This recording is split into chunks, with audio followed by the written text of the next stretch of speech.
Hi guys. Hold on, I'll see if anybody's joining.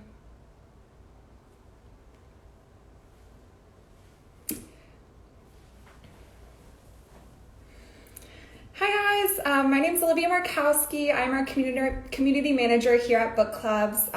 Bookclubs, for those of you who don't know, is a web and mobile app that helps staying organized as a book club's easier. And today I'm going to be joined by Emily Itami. So let me accept. Let's see, hold on.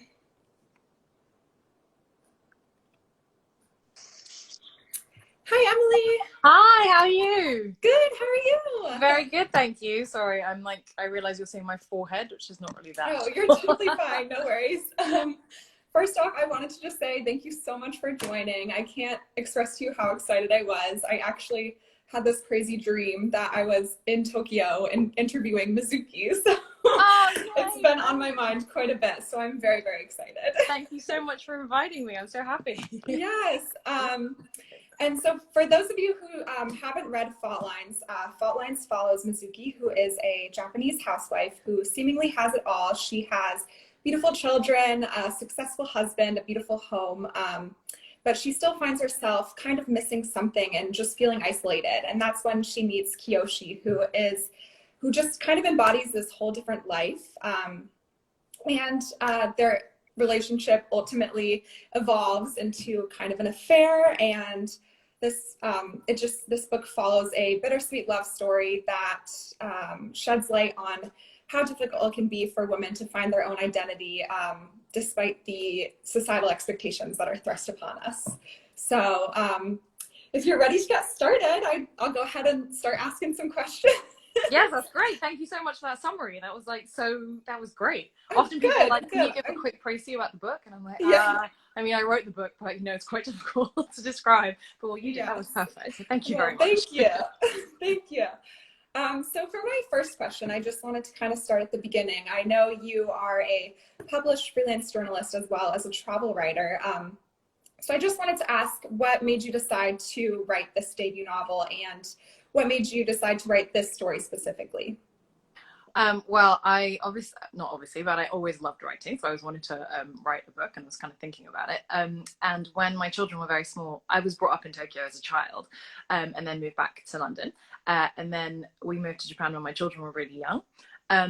And looking around and kind of seeing, I mean, Tokyo is just such a different world to, being a parent in London. I mean, Mm-hmm. it's a different world anyway, but in particular with parenting, it's a very different world.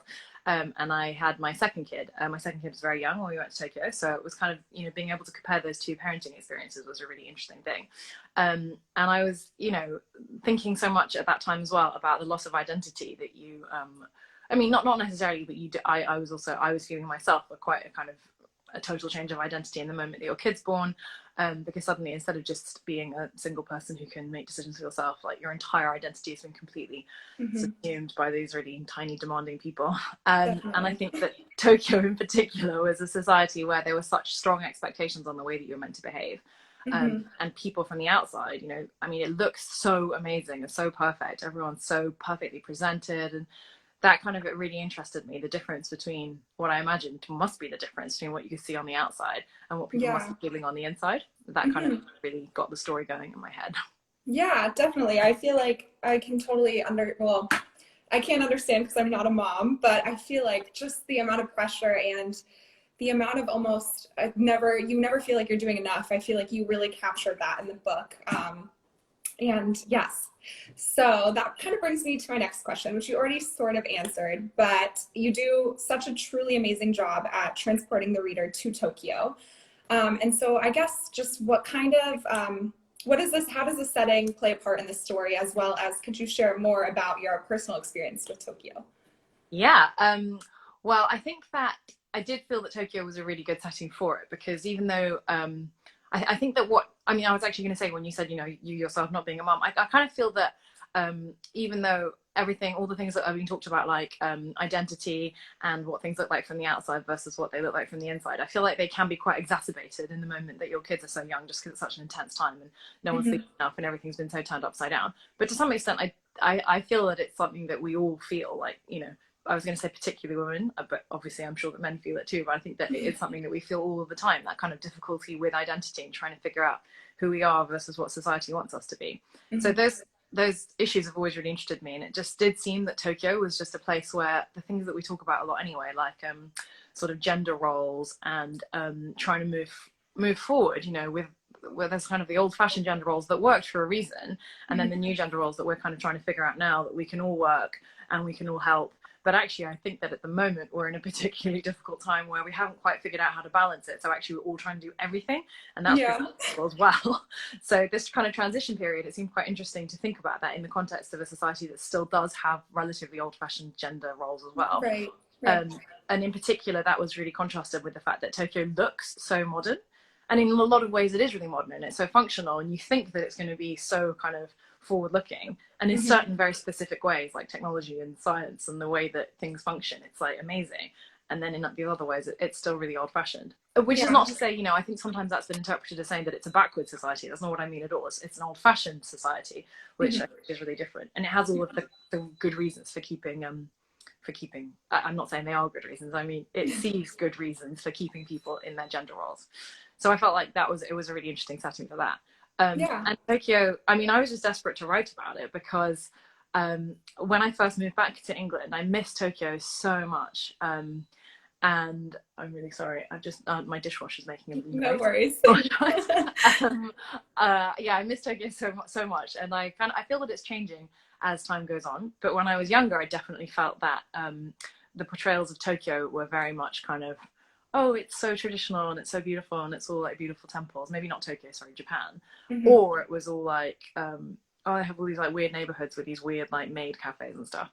And I felt like the real Tokyo that I knew and that I grew up in was something in between. And I really wanted to write about it. And there were just so many details that I just wanted to talk about because I love it so much. Yes. And when I went to live back there were so many things. I mean, honestly, every single day there were things I was like, I can't believe I forgot about this, or you know, that I noticed and knew. It's just an amazing place. I know, you truly ignited the travel bug within me. I'm like itching to go. But so you're based in London now, right? Or UK. So when do you think you'll go back, or is there plans to go back sometime soon? I know, I want to go so much. We were meant to go last year, but I mean, at the moment, no one can go. I keep like updating the website as if it's going to make a difference. So whenever we can get there, I'll get there. Totally. Okay. Well, that brings me to my next question. So in this book, you write a lot about the stories that we tell ourselves, as well as the stories that we tell other people around us. And for instance, in this quote, I'm going to read, let me find it.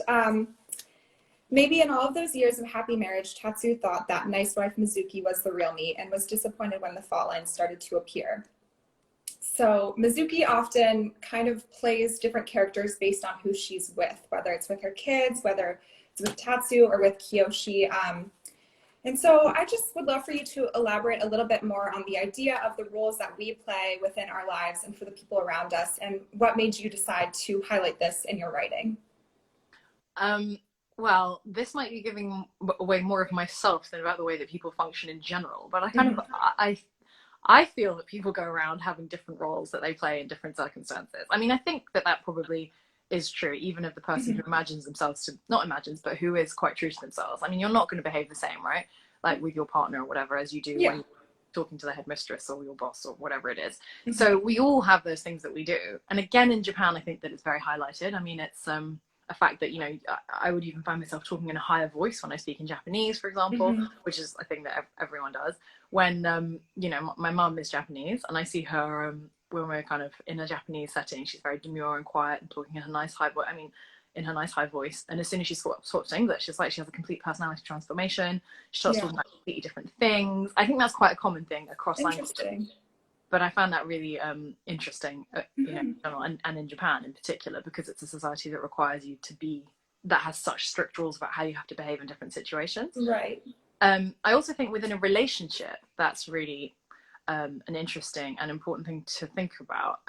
Because I think that if you've been with someone for a long time, sometimes you don't have maybe the freedom to change because they expect you to be a certain way. You know, we all are familiar with the fact that when we go back and see our families again, we go back to being the way that we were when we were 12 years old. I suppose that if you're in a marriage long term, then that could be a potential thing as well, that you've both created roles for yourself. And if you want to change that, it's really difficult because the person that you're with either doesn't accept it or can't see it, or, you know, it doesn't. And that might be that you're changing the way that you are because you're just changing as you get older, or it might be that you were a certain way when you met them, or you put on this certain act that you really liked about yourself. People say that, right, about falling in love. They say you bring out the best in me, but that means that you bring out something that you make them a bit different to the way they were. Yeah. So, I mean, I guess what happens with Mizuki is she decides that actually maybe she wants to go back a bit to some extent to the way that she used to be before she met Tatsuya, and then she has freedom when she meets Kyo. And I was thinking as well, you know, like when you go out with different people when you're young and you're having all these different boyfriends and stuff, you can be a different person every time. It's quite a good shortcut, right? To be like, oh, maybe I'm really carefree and I'm going to go out with this like biker. Maybe I'm really intellectual and I'm going to go out with this like art critic or whatever. And then if you've been married for ages, you can't do that anymore. Yeah, that is true. I feel like and it's very interesting in the book, you can kind of see how the transition throughout Mizuki's relationship with Kiyoshi and the way she starts to interact with her husband, and just in her whole entire demeanor of life and the way she kind of views life. It's like in the springtime, she's noticing things that she wouldn't have noticed usually. So yeah, definitely. Yeah, you can be brought to life, right? I mean, in a while, I guess you try and find some way of doing that doesn't involve having to have an affair. Yeah. That's one way of doing it as well. Yeah. Okay, so without sharing too many spoilers, which I think we did a little bit, but that's okay. What is one thing you would like the reader to take away from this story? Well, I mean, I was going to say regarding the spoilers, I think it's okay because I think that it's pretty much the spoilers like in page 1 of the book. So that's true. Really like a twisty plot type book. Yeah. But I would hope in an ideal world, I mean, you know, people take whatever. I feel like that it's not up to me to say. But if I were to say what I hope that would be taken from the book, I guess it would just be the feeling that we're all so much more similar. You know, that's the main thing. But this is a person who's living geographically really far away and in a society that's very different. So it might appear on the surface that, you know, there might not be very much commonality across all this space between the reader and the character. But I think that ultimately we all are sort of struggling with the same issues and, you know, wondering the same things and thinking the same secret thoughts and stuff, kind of regardless of which society you're in. And that's what I always have loved in books. So no, definitely. I think I especially found that in the one scene where Mizuki's at the restaurant with that big group, and because Kiyoshi invited her because she speaks American, and it's with these investors for his new restaurant. And she's just going on and on in her mind about like comparing herself to that one woman and just second guessing everything she's saying throughout the conversation. And it does kind of open your eyes to the fact that we all have that similar experience of almost like that imposter syndrome that's always lurking, you know? Totally. So yeah, you do a really, really beautiful job at that and bringing that to life throughout the story.